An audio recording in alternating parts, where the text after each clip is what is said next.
Isinilbi na kahapon, April 10, ng Office of the Senate Sergeant at Arms ang warrant of arrest laban kay Kingdom of Jesus Christ o KOJC religious group leader Apollo Kibuloy.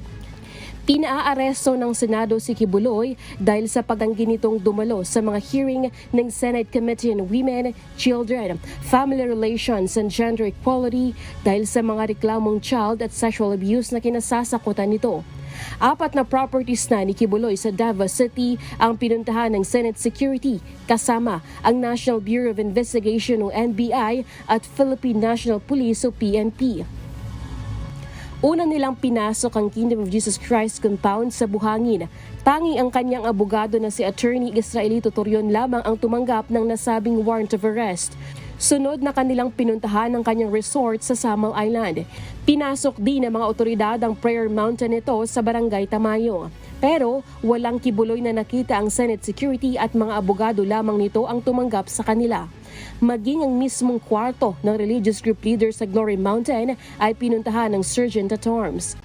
Ayon kay Piero 11 Regional Director Police Brigadier General Alden Delvo, hamon umano sa kanilang paghahanap kay Kibuloy dahil marami itong mga kaibigan.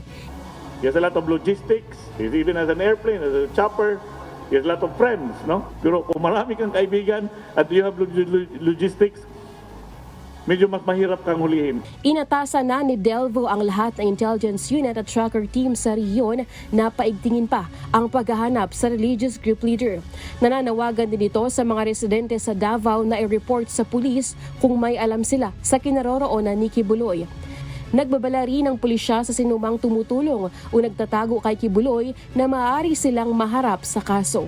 Ayon pa kay Delvo, maaga pa umano para mag-request ng search warrant para mapabilis ang paghahanap sa lokasyon ni Kibuloy. Yes, wala pa rin kasi kaming exact intelligence report on his whereabouts. So, wala rin tayong ma-applyan ng search warrant for that matter. Lelaine Moreno, humahataw sa Balita Ngayon.